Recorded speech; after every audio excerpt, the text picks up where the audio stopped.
Welcome to another episode of We Don't Die. I'm your host, Sandra Champlain, author of the international best-selling book called We Don't Die, A Skeptic's Discovery of Life After Death.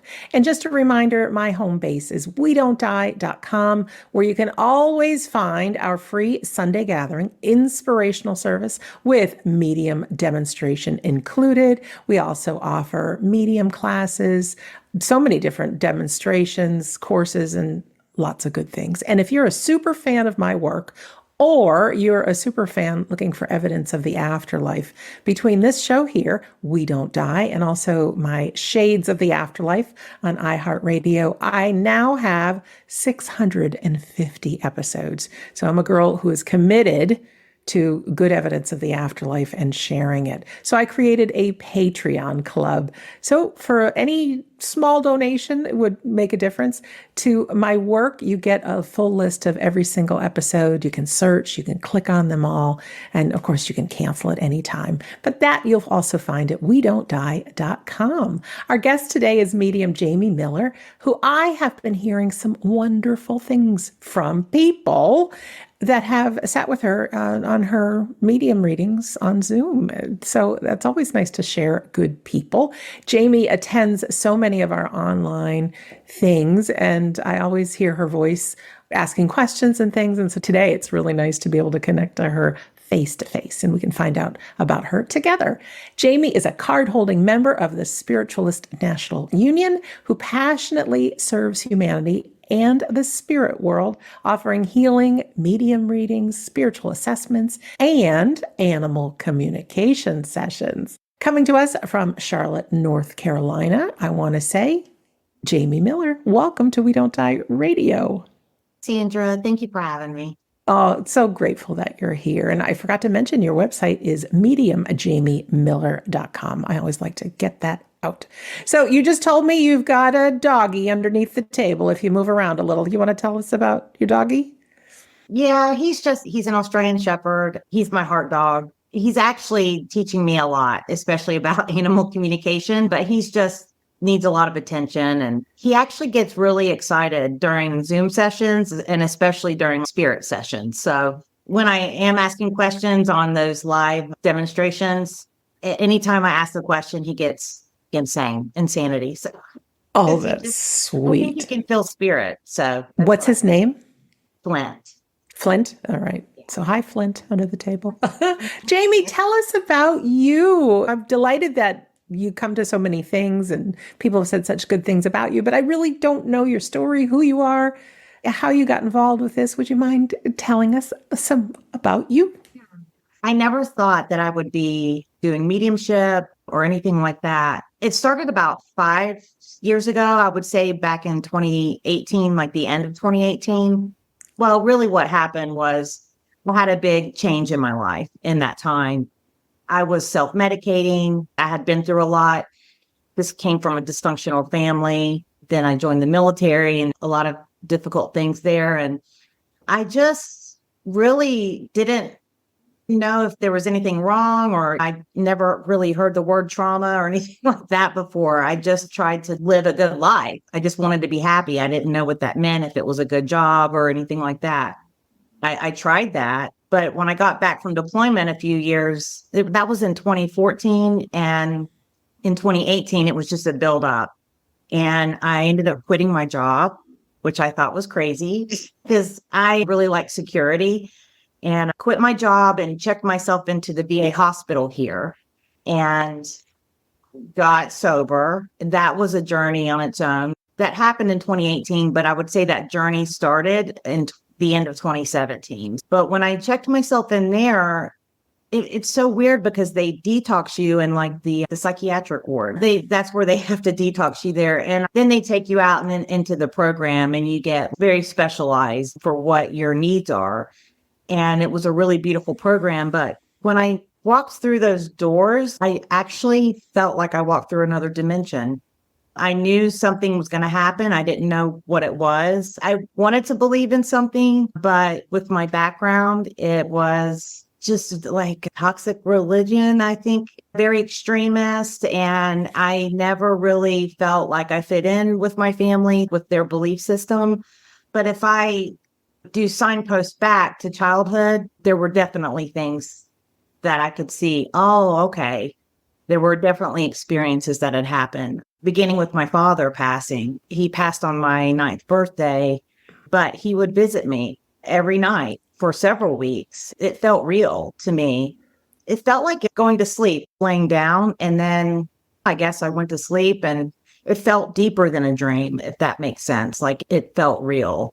We spent time together, just did all the things that we would do if he were still here in the physical. It was really comforting. When I talked about it, I was really told that mediumship is not something that's appropriate at all. Like it was evil, and that really scared me.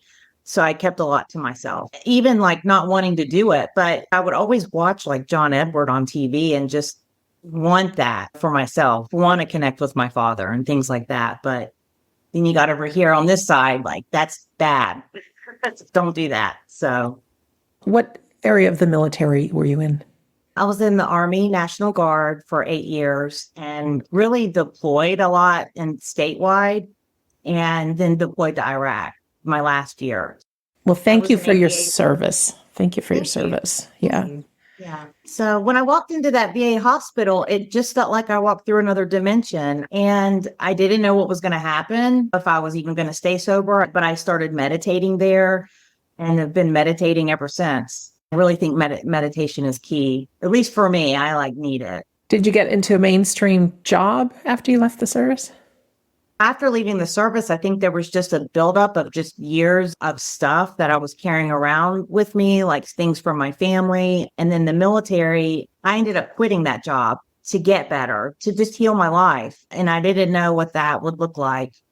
I did receive some veterans benefits. It was enough to make my house payment, but not really enough to pay all of my bills. But I just had to do something that's really out of character for me, but it was definitely worth it because I've been able to focus on this path ever since. So, And what made you choose this path, or did this path choose you? And how did it you chose me. start getting interested in training and all that? Yeah, it definitely chose me because I can look back in childhood and definitely had experiences, but at that time in my adult life, I was seeking something, but nothing really fit. And especially with what happens when we die, that really bothered me. I had a big fear of dying myself, and I didn't really like what any religion said happened when we died. Now I don't feel like we do. I don't even like to say that. So that was definitely a journey. But when I got out of the VA hospital, I felt so much better. And then I went into a 12-step program, and that is what got me into spirituality. Because in the steps, you had to find a higher power. And I really struggled with that. I ended up finding a sponsor. She just said the right thing at the right time. I remember meeting her and walking into her home to start teaching these steps. And she had crystals and just all this spiritual stuff in her house. And I actually felt like, oh my gosh, this person, I don't know about this. I was just like, ugh. That's too much for me, but it actually is what got me introduced to it. Now I have crystals, but yeah. Yeah, I have a similar story. A lady believed in angels and crystals and fairies, and I thought, you're so nice, but this stuff is crazy. However, that was what led me through the door, and look where I am so many years later. Yeah, it's really funny now that I look back at it. But something else was like kind of going on then, like people's family members that had passed were like appearing to me, and I didn't know what that meant. I thought I was making it up, but it became very strong, and I kept it to myself for about a year. But it was very intense. It was almost like they would be right here talking to me. I couldn't explain it. I finally said something to that woman who was my sponsor. Then we became friends. And she said, why don't you go get a reading? And I thought, really? Oh, I've never thought about that. And I did get a reading. It was a psychic reading, and he told me I was a medium. And so from then, that's where it started, really, at the end of 2019. I actually learned, I would say, the wrong way to do mediumship in the beginning. Left that teacher. Yeah. There's a lot of them out there. There really are, just like in any field. And you can tell sometimes that things just don't resonate with your soul. Like, this isn't right. Yeah. My first experience, I had a weekend trip back in early 2000s. And just after the weekend, the teacher said I can go charge $150 an hour and give readings. I'm like, that doesn't feel right to me. Now, obviously, I didn't do that. So we know. How about good training? Where did you go or who did you Yeah. meet? During that time, I was doing a lot of journaling, but I was getting a lot of answers in this journaling. Now I would say that's kind of like inspirational writing, but it was like, wait 3 months. And thought 3 months for a teacher. In my head, I was like, I want to do it now. But I ended up getting an email from Eventbrite. And I didn't even know I was registered on Eventbrite. To get this email, I opened it and then had to scroll all the way to the last event, and it was how to give an excellent mediumship reading. And honestly, from my experience with the first teacher, I didn't want to do mediumship because I didn't like it. And I thought that's the way it was done. I thought this is kind of harmful to people, some of the messages that were being given just in practices. I said, I'm not going to go to this. And they were like, it's free. So I said, okay, I signed up. And I even almost didn't show up then. And I just got this feeling, no, you need to go. And it was this teacher that's a spiritualist. As soon as he started talking, I was like, no, I know this is an ethical teacher. So I've been with this particular teacher ever since then, about 2 years. I think that's when I really starting to come into my own, with healing myself and things like that. So, yeah. Great. And a shout out to our friends at the Spiritualist National Union. I know we've interviewed some really great people and even the president of the union. To have integrity and things should feel right. And a good medium reading not only brings through messages and that feeling that our loved ones have survived, but it spiritualizes us. It gets us to know that our life is for a reason, that we're supported, that our life matters. So it needs to feel right. Can I just ask, as a medium, I know the answer, as the Spiritualist National Union teaches, that 10-minute guarantee, if people aren't happy with their reading comes to an end, no money is exchanged, either you reschedule or not, but you have that code of ethics, correct?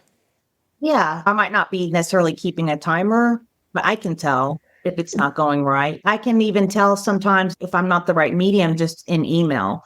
I like to have a dialogue, but I can sometimes tell if I'm not the right medium, and then I will suggest someone else to them. So sometimes it doesn't even get to that point, but yeah, I can tell if it's not right. Yeah. Yeah.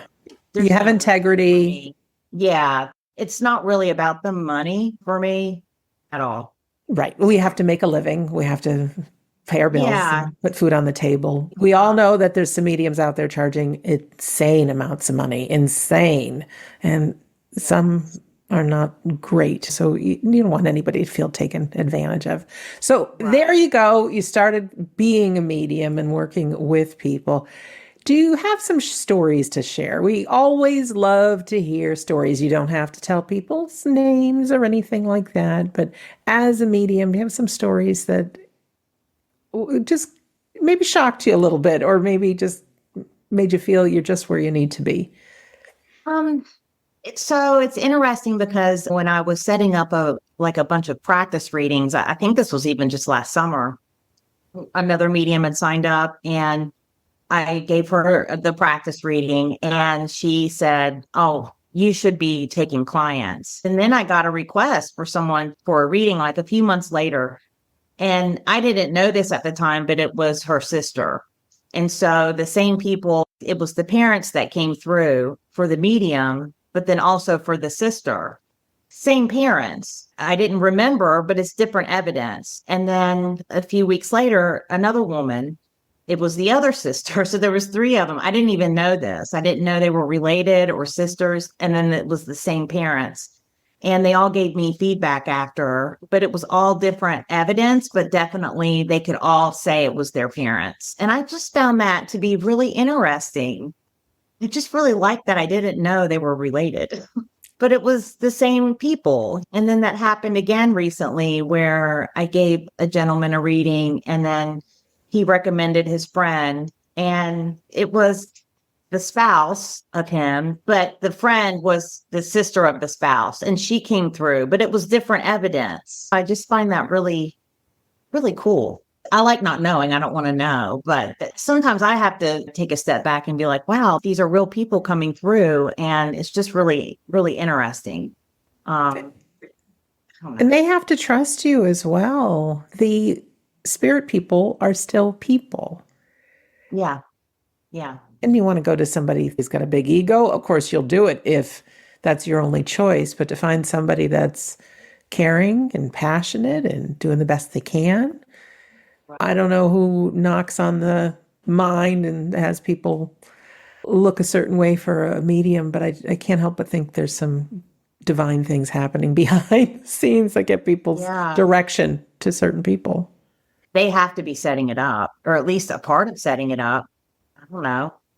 Animals are another thing that I'm finding interesting because I didn't really want to read animals. I took an animal class in the beginning. It was okay. It didn't really resonate with me that much, but someone that reached out to me through my website asked if I read animals. And I think that this is from my teacher. Well, it's like, don't turn things down, try, just don't say no. I thought, well, I'll try it. And that's how that started. But it's really the same thing. They feel like the spirit people to me. I don't know. I still am trying to figure it out how it works. I feel like it's a little bit different than people, but it's the same energy. Could you tell us a story about maybe an animal that came through and what it feels like to you? Do you see them? Do you feel them? Yeah. I think at first it was like working on the different clairs, but now it's kind of like how me and you are talking. Like I'm not differentiating that I'm looking at you, that I'm hearing you. It kind of all morphs into one thing. A lot of it is knowing though. With animals, I do ask for a picture. So that takes away all the evidence of what they look like. So I really have to trust that enough is going to come through, at least for the animal that's in spirit. I also do animals that are still in the physical, but there's healing that happens when you bring their animal through, their family member, because the grief is just as strong, at least in my experience, as if a family member passed or a loved one or a friend. So there is healing that happens with those. The coolest ones are the ones that are still here and people have questions about. So Can you give us an example? So there was a client that had asked help with her to rescue donkeys. She couldn't go near them. They were almost aggressive to her. And I basically connected with the donkeys and I said where they were previously was not good. And she was able to validate some of that stuff. I told her, I was like, they're nervous, they're scared, and that they needed a few things, different types of food, different enrichment. There was a gentleman that they were telling me that sang to them, and that singing really helps them. And it was her husband that does that. She said, I feel like they're afraid of me. And I said, because you're asking, they know that you're asking and trying to communicate with them. So I think it's going to be different when you see them next. And so after the session, she went out and they were able to let her pet them. And she said it did change. They're not as scared of her. And then she did some of the enrichment things that they were asking for, and they're doing much better. So I'm learning as I go with the animals. That's an evolving thing. I am realizing that they're just like us. They have their own feelings. They have their own ideas about the world. They see the world. They definitely have experiences that they can feel love or fear. And well, no, I just don't think I've given animals enough credit. That's changed me a lot. I think that's true for all of us, really. I know we love them and I know we feel that they love us, well, most of the time, but to really know the extent of the intelligence, I don't think we're aware of it. Yeah. Most are pretty smart. Yeah, it's really changing me. Like I can even tell, even with my own dog, even with training him, like this is a partnership. It's not about me making him do something that I want him to do. It's like becoming really special. So yeah, I really enjoy the animal work. Oh, if there's a deceased pet now that comes through, do they do like people do? Do they give evidence that it's really them?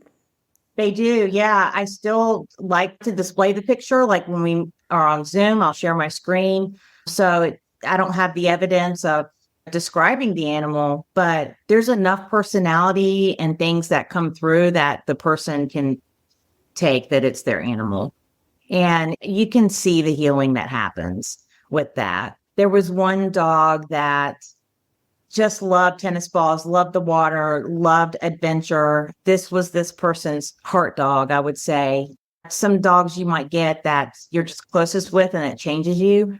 But the dog had explained that his passing, it was an accident. Like he didn't mean to. He drank too much water when he jumped in the lake. And she had explained to me that it was really traumatic, the passing, and she felt very worried about him, that he wasn't in peace. But the dog had explained that he actually was at peace. Like he had already left his body once that happened. So he wasn't in pain. He didn't suffer. That really helped. It actually helped me too, to know that we don't really suffer if it's tragic, if that makes sense. It does make sense. And as the Spiritualist National Union teaches, we're either here or we're there. There's no middle ground. There's no suffering. There's no needing to be saved. We are all greeted and we're loved. And those pets, they're puppies and kittens again and chasing butterflies and living their best life, just like us people.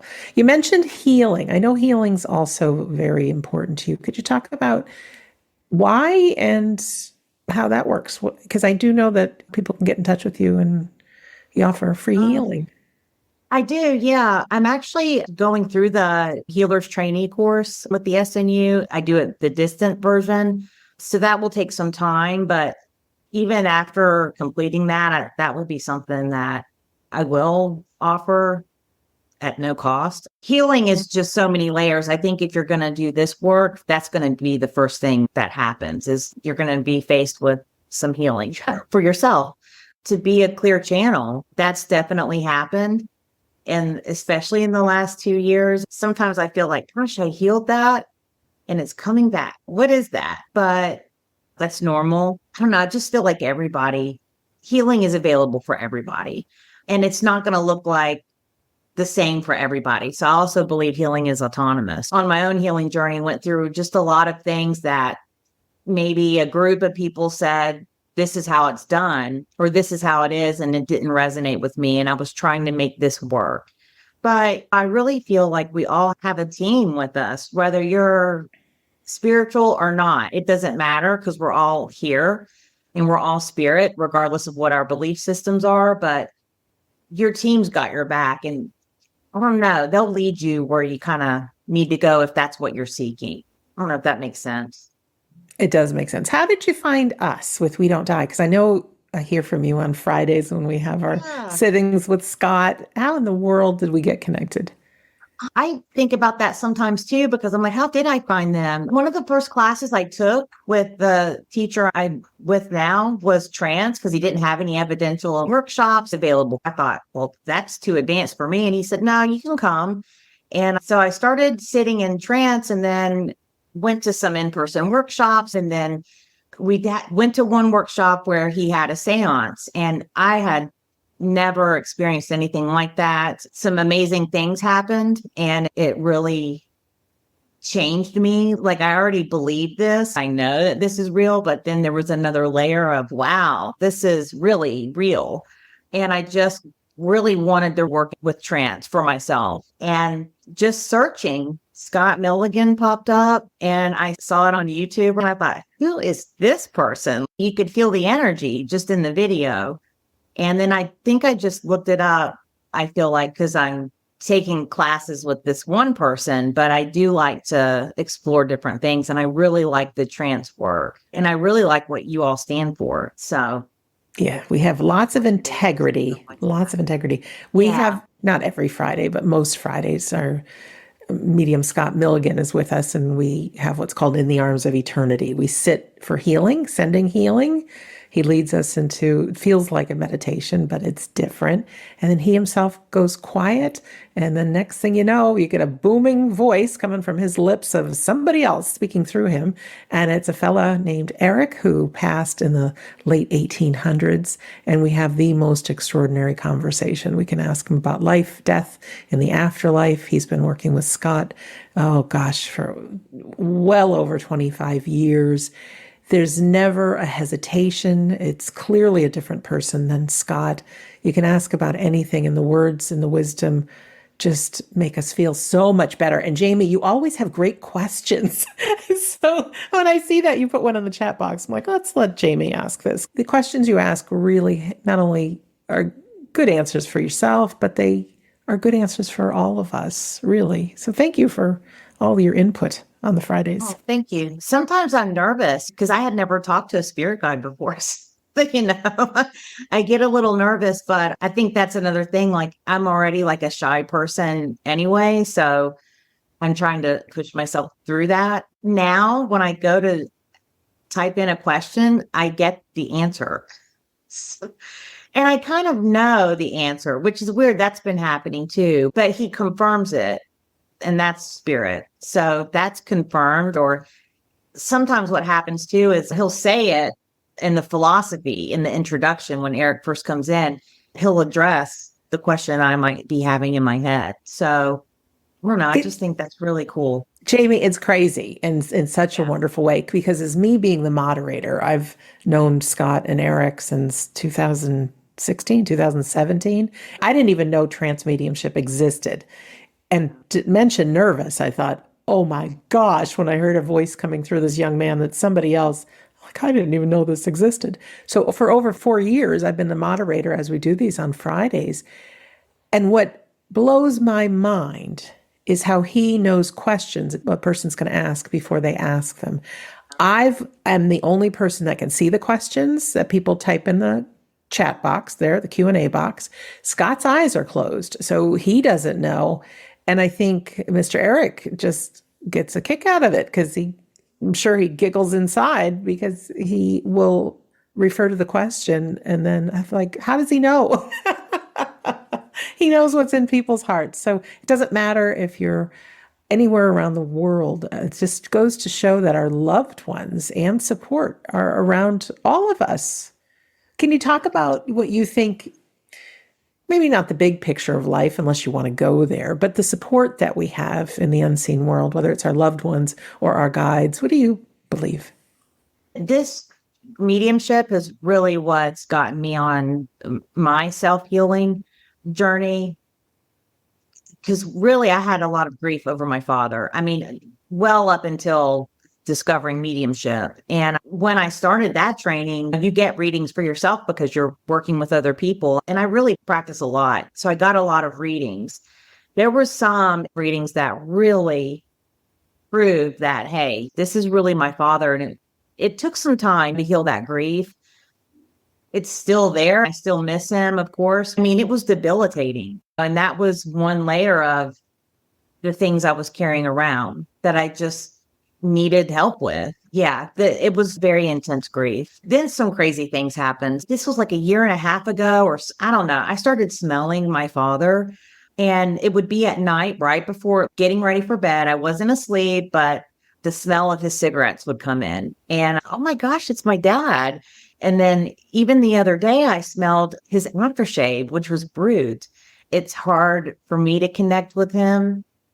I don't know why that is. I don't think that it is hard. I mean, I think that we're the closest to our loved ones than a medium could bring through. Like, I really believe that. But for me, it's still hard to connect with him in that way. So I think that's a journey on its own. But now I actually know, like, we have friends in the unseen. I mean, I do writing, automatic writing, trance writing. Sometimes if I'm really having a tough time, I'll just get the thought, you need to sit and get out your pen and paper. And I'll do it, sometimes reluctantly, because if I'm not feeling good, that's when we need to sit the most, but that's when it's the hardest. But I've had some pretty inspirational things come through just in writing from my team that have really helped me get me out of some pretty, what I was going through felt dire just in my head, things like that. So everybody can write. Yeah, talk to us about that, because everyone's got a team. We all have our own beliefs, though, like, this is just me. Right. Can I believe in this? What do you do to prepare and Give us a little 101 Um, on sitting with that paper and pencil or pen. yeah, it's just really allowing it. So what I do to prepare, if it's a meditation, like if I'm intending to do trance writing, it's just like trying to get myself into that theta brainwave state, listening to music. I like to try different musics and have the pen in my hand. I like to have the lights off. It can be during the day, but I just don't like to have any unnatural light on. That's just me though. I don't think it really matters. You can sit in the light if you want. And then just have it ready in your hand and have my hand kind of on the notebook prepared. And usually I'll have like a question, or if not, I only usually do it when I'm going through something. Like there was one time I was really having a hard time and wasn't sure if this was the right path, and was just emotionally a little bit distraught, didn't want to sit, and was kind of like, okay, you should sit. And so I went and sat and didn't even read what I wrote. I had written a whole page and waited till the next day because I didn't even want to look at it. I don't know. It was just irritated or whatever it was I was going through. But when I read it the next day, I got so much love. It was like overwhelming. Like I should have read this right when I wrote it. Why did I wait so long to read this? I had questions being answered and just a lot of love, comfort, and support.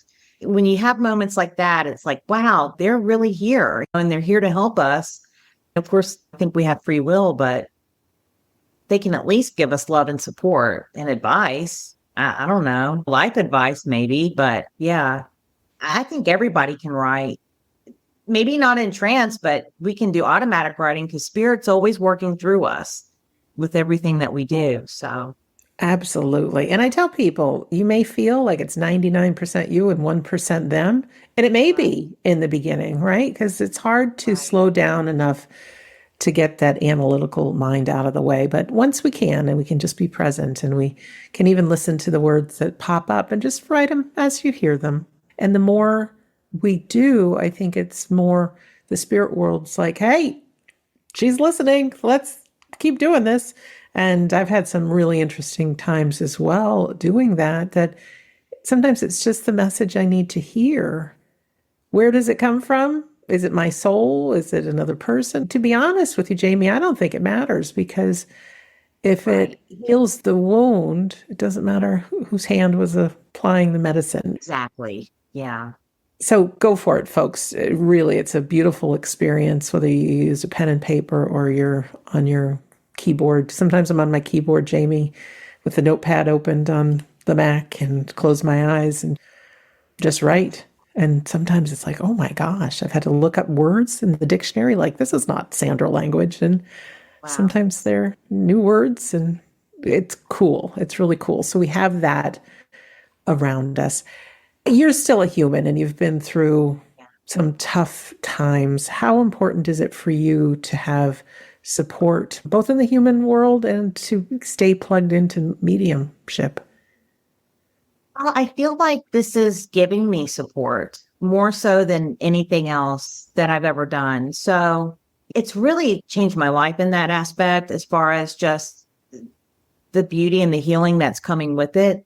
A lot of times very tough and not always pretty at the same time when you're going through healing, but definitely worth it, I would say. But this has given me a lot of support. And there's a lot of mediums and spirit or light workers or whatever we call it. We all go through stuff. But I meet a lot of people that go through similar things or have a similar background. I don't know why that is with mediums and light workers. I don't know. But if you can relate to someone else in that way, then you kind of build your tribe. So we all support each other. I know a lot of mediums that we've all taken classes together, and we really are supportive of another. And it's been really beautiful, especially when we get to meet in person and at workshops and stuff like that. So, Yeah, it's a fun group of people. I want to last ask you this question, because I know someone who's listening or watching right now very well could have just had a devastating loss. So many parents watch and listen to this show.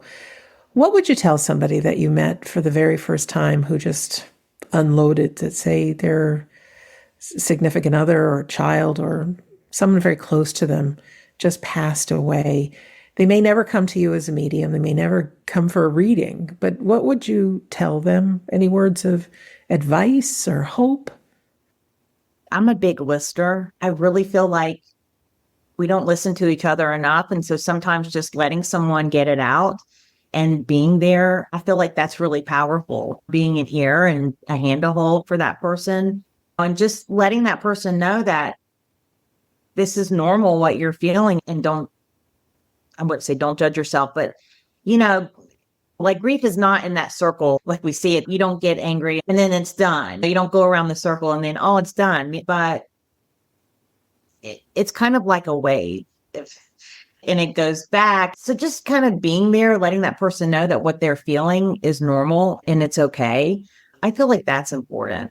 I don't like to just say, oh, we don't die after all. Like, I don't say that to people unless they really come to me. What do you think? What's your experience? If they want to know my thoughts on it and what I believe, I will definitely share that. I've had friends that lose family members and animals, and they just want support for that difficult time. So I just try to do that. Thank you for sharing that. I completely agree with the importance of support. And that's one of the reasons we have our free Sunday gathering, 2 p.m. New York time every week, is just to have that community. And we have well over 100 people every week. They feel like family members. They really do, even though I may never get to see them in person, but just to know that you're not alone. And then just to witness medium demonstrations and to be able to see, gosh, that's how close loved ones are. Okay, they're around me too. They're part of my life, and keep talking to them. Grief can be a killer. There's, to me, nothing more painful as a human being. So support is good. I want to just shout out to our friends at helpingparentsheal.org. Great organization with, I think, around 20,000 members. They believe in the afterlife and they offer free support in so many ways. I just recently talked to Chris Ryan, who leads their Helping Fathers Heal group, and he compiled a book of 25 stories, which is incredible, of gentlemen and their connections with their kids from beyond. And even if you're not a parent, they have a great YouTube channel, helpingparentsheal.org. So, Jamie, any last thoughts while we're here together today? The floor is yours, my friend. I know that there's like a lot going on right now. Even just in our own personal lives, there could be a lot going on. So just not what you're seeing on the news, but just in your own life. And just know that each moment doesn't last and that you will get through it. I feel like my guides keep telling me when I ask for help, like, this isn't permanent. This doesn't last. The feeling doesn't last forever. I just hope that everyone feels loved because there is love and support around you. If you're having a hard time, just know that it's not permanent. You will get through it. So. Oh, thank you so much for that. And sometimes it's very hard while it's happening, but you go ahead a year or two in the future and you look back and whatever sprang from that was something to learn. Not only that, it's a way that you can be of service and help someone else. Somebody else needs to hear your words, right? Yeah. Last week I had a hard time and then I look back, I'm like, I made a big deal out of that. But looking back, it's not as bad. So I agree how that happens. Well, Jamie, thank you so much for being our guest here today. Thank you, Sandra, for having me. I really appreciate it. Oh, we love sharing good people. And like I said earlier, so many people have had readings with you and have reported back that you're somebody to interview. You're somebody that cares. You're somebody that listens, and you make a difference. You really do with your readings. So we can find out more about Jamie at mediumjamiemiller.com. That's pretty simple and easy. And for you, our listener or our viewer, thank you so much for taking the time to be with us today. And as a reminder, my home base is wedon'tdie.com. You see that book over my shoulder if you're watching. If you're listening, it's called We Don't Die, A Skeptic's Discovery of Life After Death. And if you want a free PDF copy, I'm happy to share. Just go to wedon'tdie.com. Towards the bottom there, you can enter your name and your email address to be on my email list. It says you get the first few chapters. The secret is once you open it, you realize it's the whole book. Grief is devastating, and I think the most important chapter is chapter 10, which teaches us about grief, why we grieve, what the body's doing, helpful things to help move through the grieving process and restore some healthy levels of neurotransmitters that are running through us, and so much more. You're definitely never alone. Between us people here alive and those that love you in the unseen world, love is truly all around. So come visit us on a Sunday if you'd like. It's free, our Sunday gathering. I think you'd really enjoy it. And come visit us on a Friday too. Those conversations with Scott and his spirit team are really, really extraordinary. So in closing, my name is Sandra Champlain. I'm always so happy to be your host on We Don't Die. I do believe that we are all souls having a human experience, that life is an education for our soul. We're here to learn, we're here to grow, we're here to share. And like Jamie, now she's passionate about animals. Our passions change throughout life, and there's absolutely nothing wrong with that. But you'll see that your values don't. They don't change. You're somebody who cares. You're somebody who shares. You're somebody who listens and all those good things. So keep on being you. Know that this is the perfect time in your life. You're on a path. And just anytime you get down, pull out that pen and paper and just talk to those that love you and trust some of the words that come out. So I really want to thank you for watching or for listening, and we'll see you again soon.